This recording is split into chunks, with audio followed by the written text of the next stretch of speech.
what I'd just like to say is that for anybody um, who is out there and working with horses and whatever the capacity is, just keep trying no matter what. Keep going. And even when things don't seem to be going the right way, just keep pushing and and everything will come around. And I know that sounds a little bit zen like, but it just does. I mean, that's just the way the sport goes. It has its ups and downs, and we just have to keep staying positive and keep lifting each other up. Everyone be supportive of each other. Welcome to the Practical Horseman podcast, featuring conversations with respected riders, industry leaders, and horse care experts.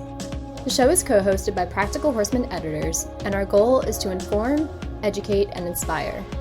I'm Julia Murphy, and this week's episode is with top show jumper Heather Caristo-Williams. Heather grew up riding with her parents, Ralph and Holly Caristo, on Long Island, New York. Her career began early as she won the lead line at Devon Horse Show at just 4 years old. Throughout her youth, Heather continued her success in the pony divisions and in the hunters. She racked up 3 USHJA national champion titles, as well as champion in 15 national hunter derbies. She also placed 6th in the 1994 AHSA medal final and 5th in the 1995 Washington Equitation Classic. Also in 1995, she won her first of many gold medals on the North American Young Riders team, which fueled her desire to one day be a part of a Nations Cup team. Her hard work and dedication paid off when she represented the United States on Nations Cup teams in Canada, Sweden, and Portugal. Present day, Heather continues to compete at the top level, as well as train horses and teach students at her family's Glenview Stables, which is based in Saugerties, New York in the summer, and Wellington, Florida in the winter. Before we dive into the podcast with Heather, I'd like to thank the sponsor of this week's episode, Purina, and share their message. The PhD equine nutritionists at Purina Animal Nutrition tackle problems using science, and their love of horses keeps them at it until they get it right. Even with the most established feeds, they keep innovating. Even when it takes years of research, they don't stop until it's right.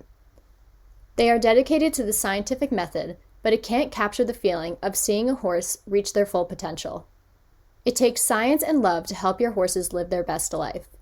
Put their research to the test at horseinnovation.com. Now enjoy the episode with Heather.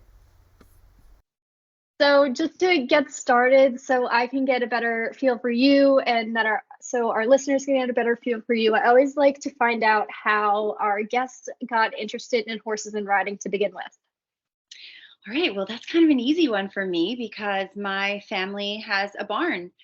So I was literally born onto a horse. I was riding before I could walk.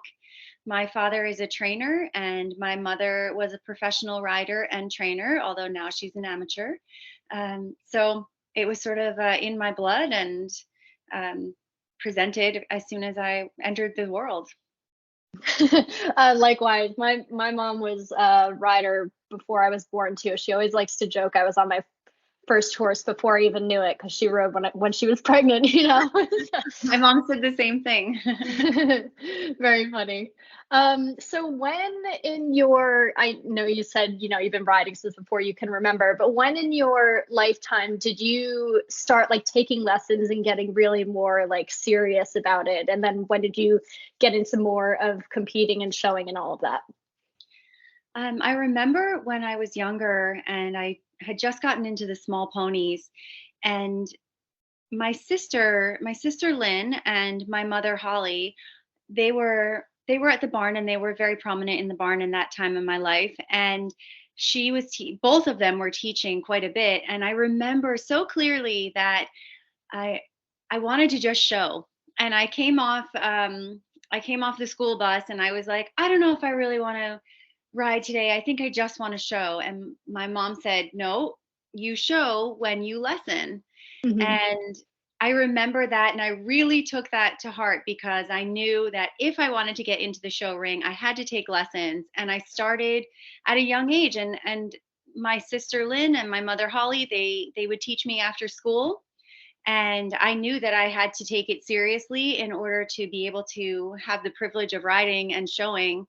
So that was my end result. So I knew that was the way I had to get to it.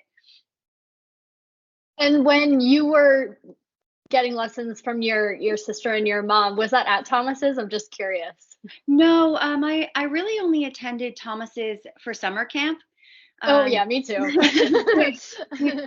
before I ended up riding a little bit more seriously in terms of going to the shows with my parents. When I was younger, and they would go to the away shows, and I would stay home with my grandparents or my sisters. That's when I would go to Thomas's, and I loved that time at Thomas's because Mhm. I learned the parts of the horse, the parts of the bridle, the different types of horses, and it was just such a nice, all-encompassing education with horses and just being an equestrian in general. And it was just such a phenomenal start, and it was so much fun. So we were learning, and we didn't even necessarily know it. Yeah, absolutely. I mean, I remember doing all the games, like sticking the Post-it notes on the horses to go Yeah, over their exactly. anatomy and, Yeah, you and know. the little scavenger hunts, and it just, Mhm. you get different pieces of the bridle and then have to put the bridle back together, and Yeah. it was a really great way to grow up. Yeah. And did you hear the news that they closed their doors after all these years? No, I didn't hear that. What's Yeah. the name?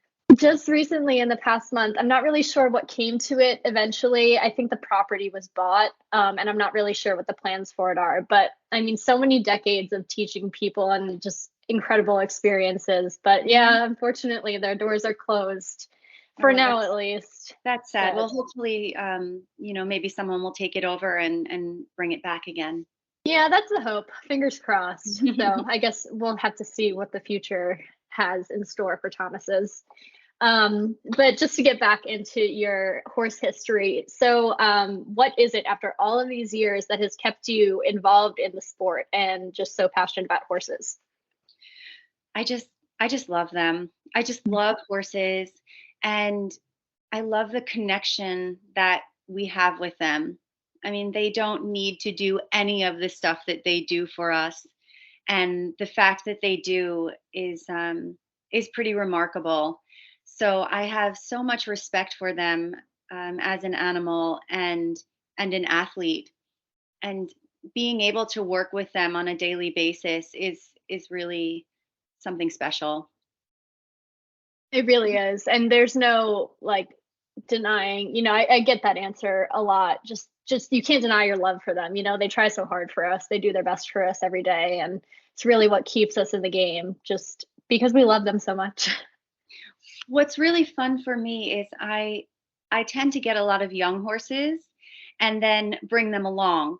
So it's really awesome to be able to bring them out every day and try to teach them something new, see what they've learned, or what resonated with them from a different time that I rode them, or what I need to work on again, and just really developing the relationship with them over the years. Because as much as I would like to say that I buy these young horses to resell, most of the time I end up keeping them because the rapport that you develop with them is just something that you can't buy.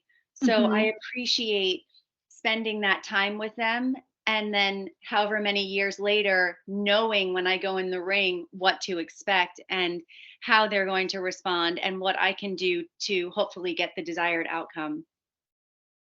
It's really amazing bringing the young ones up and, like you said, just building that rapport with them. I'm actually going through the same thing right now. My mom bred a horse out of my mare that I did the juniors on, and he's 4 now. And when he was 3, my parents were kind enough to give me the ride on him, and they sent him down here to Georgia for me to bring up. And I've had him for about I don't know, 7 months now. And even in the 7 months I've had him, just seeing the change and the growth in them. And then, it's kind of funny you mentioned, you're always like, oh yeah, I'll train them that I sell them. But then you get so attached to them. It's like, how can I possibly let them go? Mhm. Just Yeah. amazing. and you put in so much time and effort Mhm. and love, and to sell that, it's really hard to put a price tag on it. It really is. And yeah, that kind of was with this horse that I have kind of like underlying understanding that, when he got older and he was trained, that I'd sell him. And now it's every day, it's like, I'm like, Mom, I don't know if I can do it. And she's like, Yeah, we knew you'd never be able to do it. She's laughing at me because you just get too attached to them. It's so hard to let them go. It's so true. And you know, even if you were to let them go, the money that you would get would not be able to replace the Mhm. years of a partnership that you've developed. Yeah, Um, so yeah, absolutely. I mostly end up keeping my babies. That's where my family, like I mentioned, they're up not far from you in Saugerties, and they have a farm on their property, and they basically have every horse that we've ever had over our lifetime because we can never let any of them go. We just, Oh, they've become so special. So I totally understand. so nice though, because then they're part of the family. Yeah, and they all get to be retired and fat and happy in the field, and So lovely. yeah, yeah. Sorry, but going back to you, so you mentioned your mother a little earlier, and your father is a very successful horseman as well. So I was wondering if you could share how they have influenced your riding career over the years. I mean, my riding career is everything because of them. Mhm. Um, my dad worked really hard to be able to afford um, good horses for me and ponies for me to start out on, and then to learn with and grow with. And then my mom helped a lot with the background work with them. And even if some of them were a little bit difficult, she would help me ride them. And, then my dad would have me jump a course on the weekend or something like that. And in my junior career, I mean, I did whatever shows they wanted to do. I just sort of followed whatever circuit they were doing. Um, as a junior, that's what you do with your trainers. And Mhm.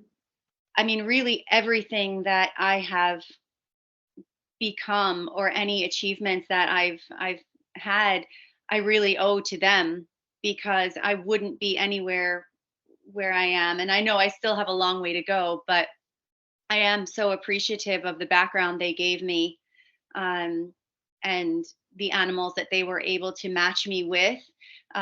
For better, for worse. Sometimes I had ones that were really challenging, but then they always tried to have me on one that was fancy enough that if I rode well, that I could be in there, in the ribbons, which is always Mhm. nice too. And I'm also curious, besides your mom and your dad, do you have any other mentors from your riding career from, a young age, even until now, that have really affected your riding path? I have had the opportunity to work with a lot of different professionals.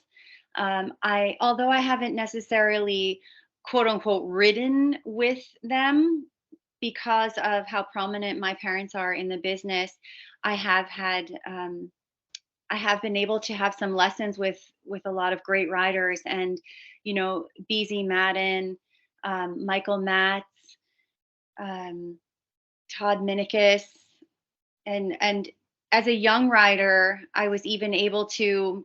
The USET used to have, I think they still do actually. They used to bring in different riders and do a clinic. So I had the opportunity to ride with Michel Robert from France, Wow. and Uli Kirchhoff, the gold medalist from the Olympics. So anytime an opportunity like that presented itself, I really tried to jump on it. And I am really lucky, like I said, that my parents, having the background that they do in the sport, that I was able to work with some of these really incredible professionals. And I apologize to other professionals if they're listening to this, that I have been able to work with, and I'm not mentioning it's I feel like there are a lot of them, and I apologize for leaving them out, but I all the names are eluding me at this moment in Oh time. yeah. Just know that anyone that I had the opportunity to work with really helped shape me. And I take Hmm. something from everyone. Hmm. And so now that we've touched on some influential people in your riding career, what about influential horses during your lifetime? Oh gosh. I mean, I guess because my heart is in the jumper ring. So I'm going to just go ahead and talk about Cliffhanger. We got him from Todd Minicus actually, and he was a hot thoroughbred, off the track, wild, quirky, and that was really my first taste into the jumper ring, and immediately I developed a love for it. Um, I'm so thankful to have had him in my life because he took me around my first children's jumper class, my first junior jumper class, my first young riders competition. I won my first Grand Prix on him. He was my amateur jumper. I mean, I can't say enough good things about this horse. And yeah, he was really a very special horse for me. Um, and then there was also Evening Star, who we imported as a 5-year-old, and we imported him knowing that he had um, a lot of athleticism, but my mom ended up showing him as a hunter. And he went around and he was fine, but he was just very silly. Like he would rub his braids out, or he would, play around and pull a shoe or something. Like he wasn't very focused in the hunter ring, shaking his head here and there. And then one day I said, well, let me just try him a little bit here. And um, we actually alongside the help with Purina, literally transformed him from a hunter into a Grand Prix jumper. Um, Purina helped me develop a new feeding program for him to help develop his muscles. And I was able to take him into my first World Cup qualifier classes. And I was on my first Nations Cup team with him. And he really allowed me to experience the sport at the highest possible level. Um, there are a lot of horses in between there, and a lot of ponies from my childhood that were also very influential, but those two definitely stand out. And you said a couple minutes ago, your heart is in the jumper ring. So what is it about the jumpers that makes you feel that way and gets you just so pumped up to ride and do what you do? That's a really good question. I guess I like the feel of having a clear round, the challenge of jumping a bigger fence or a wider fence, a Liverpool in open water, a bank, just things that are a little bit different. And it's exciting, and I love being able to test myself as well as my horses to see, can we go fast? Can we do that inside turn? Hmm. Um, it's I have so much respect for so many of the top riders, and being able to be in the show ring and competing against them and sort of measuring myself, what can I do to be faster, and how can I try to beat them, or at least come within a few seconds of beating them. So I think it's the challenge. It's the challenge, and it's the adrenaline, and um it's the excitement, it's the athleticism of the horse. Hmm. Hmm. And to keep on the topic of competing, um, can you talk about some of the most important or favorable wins that you've had in your career thus far? Um, as a junior, I had a few national champions for the year in the hunters. Um, and then I was able as a young rider to be on a few gold medal teams in the young riders competition, which was Hmm. absolutely incredible. Um, I don't know that there's necessarily like a huge win that that I would mention, but I think what I try to do is really just find the positive in any round. Oh I yeah. try to. I think that I mean, it's such a difficult sport to win. I mean, the reality is that there's one winner for each class, and most of the time, um, you don't win every class. You don't win even most of the classes. So even though I'm having difficulty figuring out necessarily one particular win that is most memorable, what I do is just really try to pick something out of each of Hmm. the rounds that I've been in, and try to see that as the success. Yeah, I think that absolutely. if I focus too much on winning, because it's very difficult to do at the top level, I think that it can be a little bit discouraging at times when you see people that you idolize, and it seems like they win all the time, but maybe you don't. So I really, try to find victories in each of my rounds, even though it might not have been a blue ribbon victory, if that makes Yeah. sense. Yeah, totally. You always try to find, especially when you're training horses and you're working towards something and their progression, just those little moments, no matter what the ribbon is per se, just Yeah. pulling those out of each round and it becomes a win, you know? Yeah. And so sometimes, even with a young horse, just getting a flying change in the ring feels Yeah, just as good as a win. totally. So Totally. And you mentioned a few seconds ago that this is a very hard sport, you know? And sometimes we don't win as often as we like, or, our expectations aren't met. So, how do you deal with maybe not doing as well as you may have wanted to? I so think a it's something little that all riders deal with, you know? Yeah. It is so important to try to stay positive. And, like I was saying before about just trying to find the small victory in the round. I remember at one point, when my mom was teaching, and she said to me, um, even if even if everything goes wrong on course, you have to find one thing that was a positive and project that. So I do try to think about that, because I do ride a lot of green horses, and it doesn't always go exactly according to plan. But it is important to say, you know what? They jumped the second jump beautifully, for example. And that I think is what's really important, is focusing on the positive. You can look back at your round, and you can learn and see, like, oh, I should have ridden this line differently, or maybe if I had done this, my horse would have jumped like that, or maybe if I had turned this way, I could have been a little bit faster, or maybe if my body was different, or I held my body better, they wouldn't have cut down behind.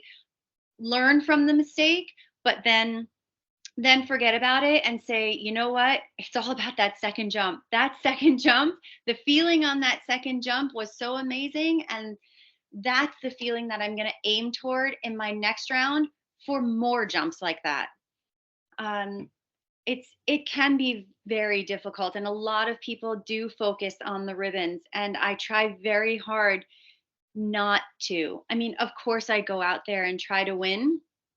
I mean, it's nice to win, and that's why we're doing it, is to try to be the best that we can in that, or be the best in that class. But I guess what I try to whittle it down to, though, is, was I the best that I could be that day? And Right. maybe in that moment, that was the best of the class, or maybe in that moment, that was 12th. Yeah. At that point, it's hard to measure yourself against so many different people in so many different scenarios. So I guess I just try to be the best that I can be for myself and for my horse. That's the most important thing. I And think so. so when you are competing, do you ever get nervous? I know it's something that a lot of, I mean, so many riders, if not all riders, deal with. And we all handle them differently. I mean, I know I deal with it. So how do you handle any nerves that you might experience? I have a couple of different things that I do, depending on the nerves. Like sometimes I can be nervous the night before. So what I will do is actually plan out everything for my day the next day so that I don't have to think about, so I don't have to keep asking myself questions of like, did I put the number on my saddle pad? You know, did I make sure that I have the right studs for my horses?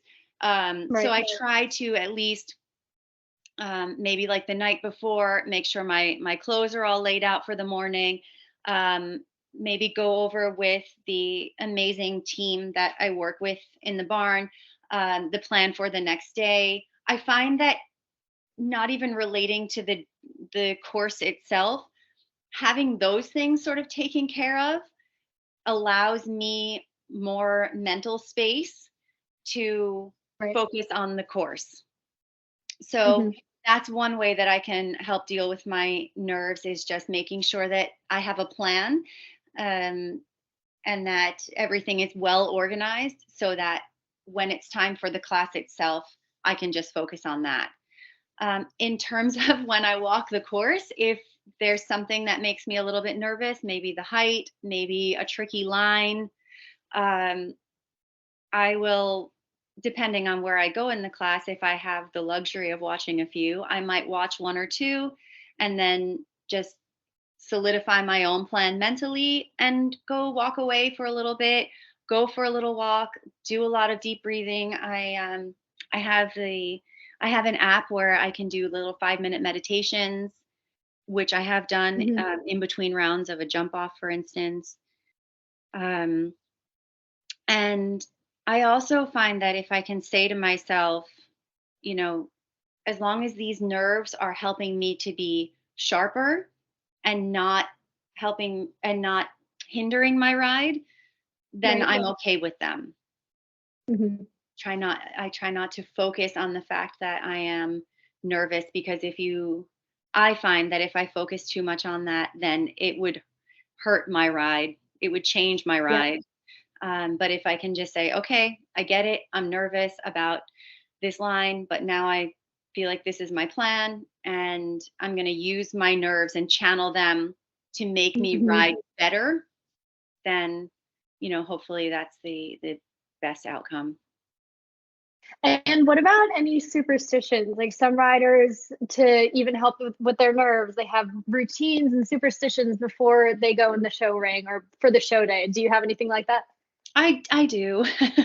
I normally I normally like to adjust the saddle myself, even if it's absolutely perfectly in position. I just, I'll take the girth off and just give it a little shake or something, and then put the girth back on, and um, then when I get on, I like to put a little rubber band from the martingale strap to one of the plaits because I don't like when the martingale moves. But Ah, the girl that helps me on the ground, her name is Becca. She is phenomenal, and she brings a rubber band up to the ring to do it right when I get on, so that I can watch it. that's I guess I awesome. don't really know. It's something so silly, and at one point at a show, someone said, "Oh, I see you're looking for someone. Is there something I can do?" And I was like, "Oh, I was just looking for Becca. I just wanted to get a rubber band." And the woman was like, "Oh, here, I have one in my pocket." And I was like, "I am really sorry, but I can't use your rubber band." Oh It's my such gosh, a that's too I funny. know, it's so very silly, but um it's just the silliest thing. But yeah, No, and everyone has their thing. yeah, and I do like to match the horse's bonnet and my jacket on big, like for big classes. Mhm. So that's sort of I don't yeah, that's sort of a bit of a superstition now. And each horse has a riding shirt of mine, um, Ah, okay. that I like to match with them. I know which horses go well with which shirts. It sounds Okay, so I love silly. all of those. No, Yeah, not at all. It's great. it sounds so silly to say it out loud, but I guess it's just like a thing that I do. No, I mean, we talk to writers all the time that have all funny different superstitions, but whatever works for you, whatever, calms those nerves and gets you feeling good, and everyone has their thing. Yeah, just gets me in the zone. Yeah, exactly. So to get into your training a little bit, I was wondering if you could put into a few words what your training philosophy is. Confidence with the horse and rider. I mean, that's really everything that I aim toward. I do very basic exercises to build up the trust between the two, the horse and the rider. And then I slowly make them a little bit more challenging. But I like to do things in small steps. I call myself an incrementalist. I always like to set I the horse like up. that. Yeah, I like to set the horse up for success. And I also find that when you do things in progressive steps, they're more open to learning. You're not, you're you're setting them up to answer the question properly. I don't really like having to go backwards. So I would prefer to just go very slowly forwards and develop the trust between the horse and rider and develop a confident team. Yeah, absolutely. I mean, confidence between horse and rider. I think it's hard to. It's you could say it's hard to do anything without that. It's really the basis of all your success, your relationship, and the confidence with your horse.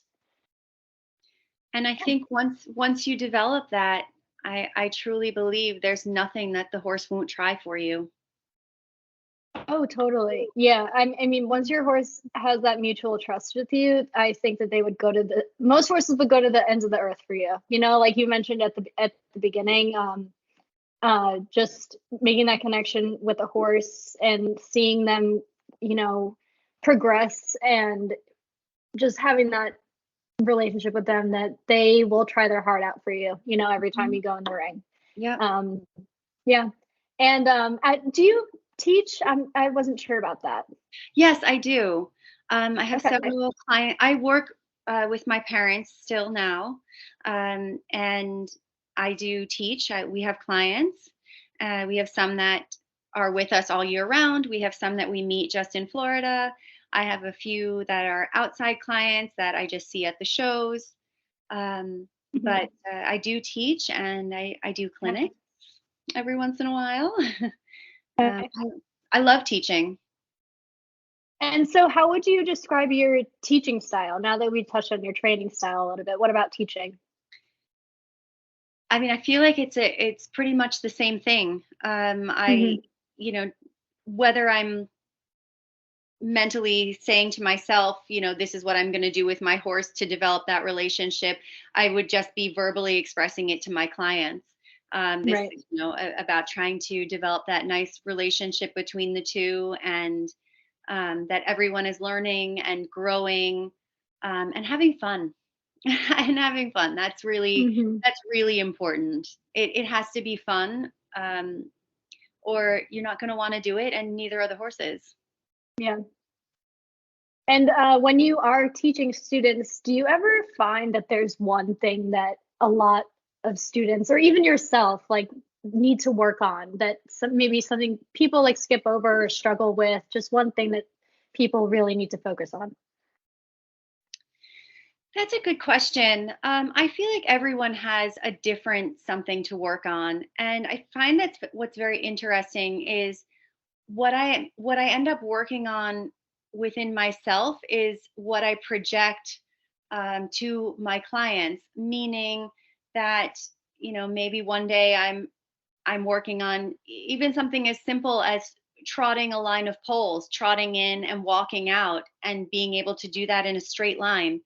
Mhm. It sounds like it's easy, but it's really not. And so maybe if I'm working on that one day, then that's the lesson I will also bring to my clients. Um, I'm really into serpentines right now. So I've been doing a lot of serpentines with my own horses, and so I've been bringing serpentines into my lessons now. I don't know that there's necessarily one thing, um, but I would say there's just a variety of different things to work on. But I would say it all boils down to just being proficient with the basics. Hmm.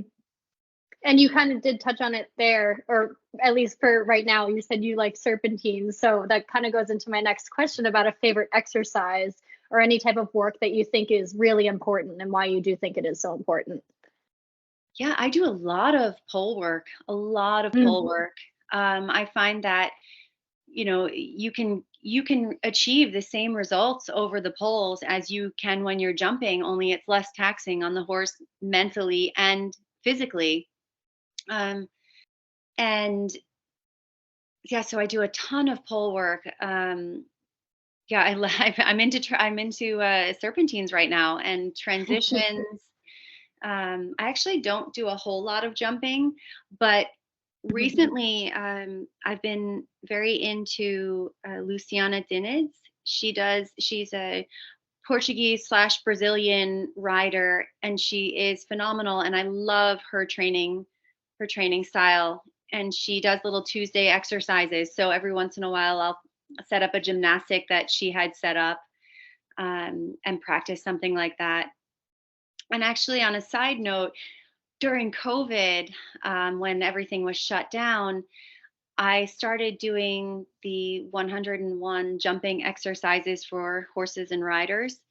And I was demonstrating each one of them and then sort of talking about what I felt or how I felt it worked with my horse, or what I liked about it. And the book is by Linda Allen. Anyway, it's an incredible book. And then when we started showing again, unfortunately, I only made it up to exercise, I think, 84.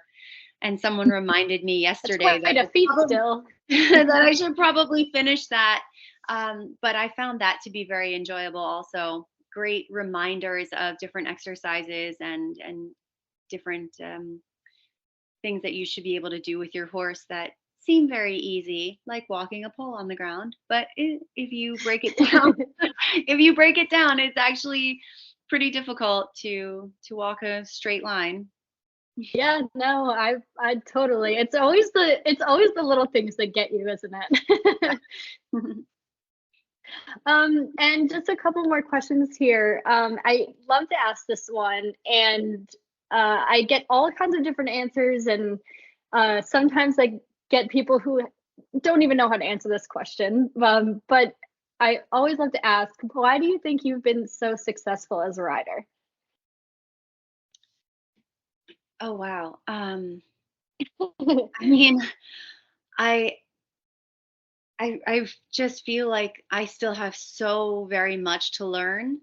Um, I'm thankful for the successes that I've had in the past, but I don't know. I guess I'm a little hard on myself in that I feel like I have so much further to go. So um, I don't know. I guess it's just my will to keep learning.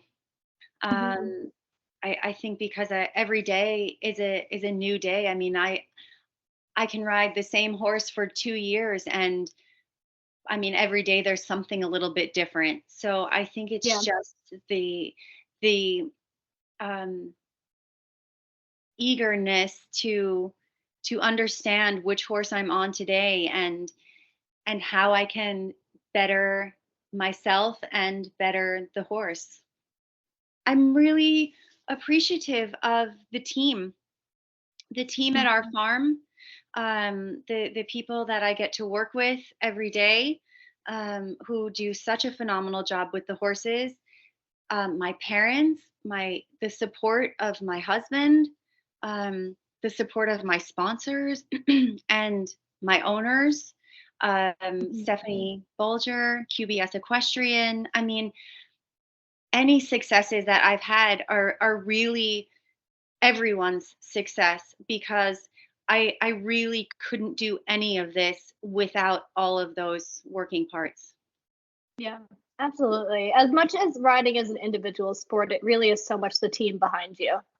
It is, and people joke that it takes a village, but it really does. And It I really am does. so thankful for the village that we have. That's wonderful. And we touched on this a little bit earlier, saying that this sport, excuse me, is such a hard one. And what would you say is the hardest part for you? You know, there's all different kinds, like physically, emotionally, financially. You know, people struggle with this sport in different ways. I'm wondering, what do you think is the hardest part of this sport? That's another good question. There are a lot of challenging parts to this sport for sure. Um, for me, I think that sometimes I can be my own worst enemy. So the Yeah. psychological part of riding can be something that I deal with. I have a sports psychologist that I talk to, and she really helps me out tremendously. And then in turn, I'm able to portray some of those thoughts that we have spoken about, into my lessons, into my own clients, and really try to keep everybody on a very positive plane.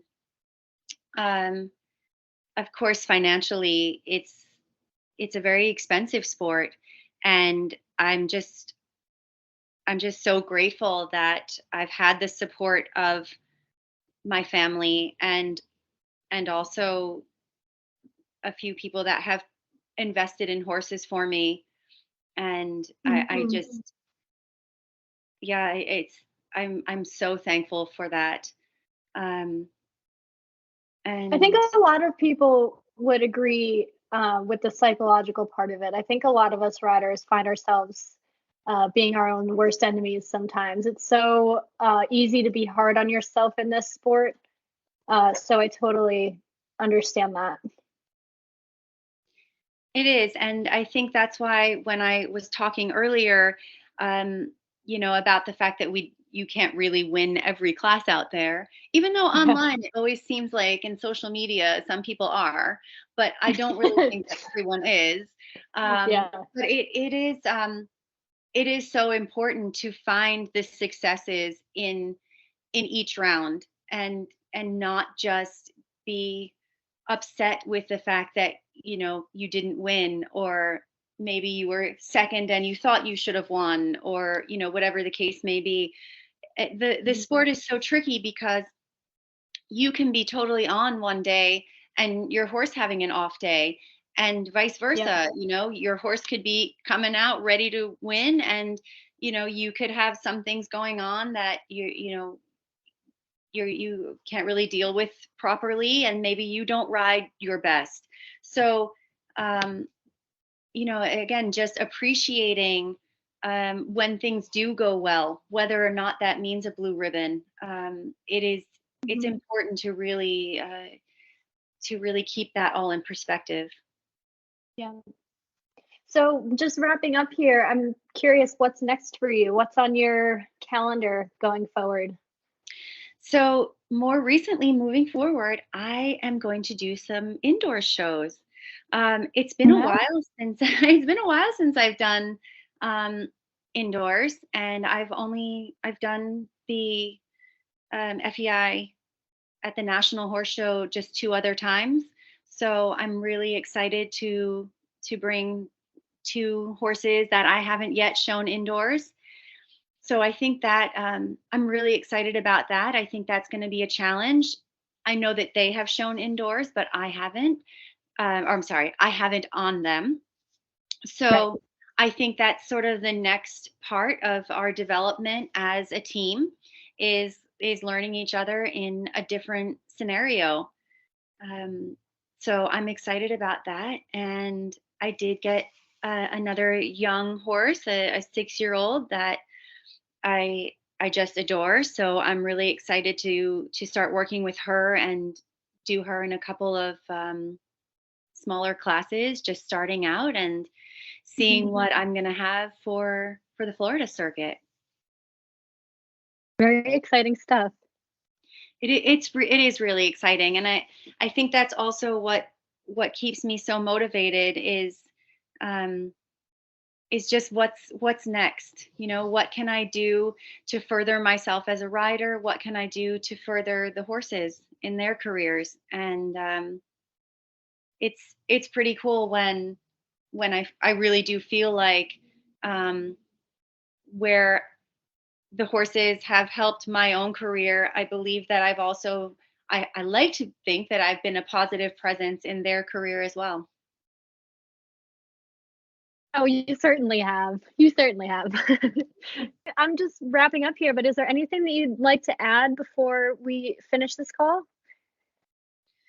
Um, I just yeah, I just thank you so much for having me and asking me to do this. It was really fun to do, and I hope that anyone listening got something positive out of it. I guess that what I'd just like to say is that for anybody um, who is out there and working with horses and whatever the capacity is, just keep trying no matter what.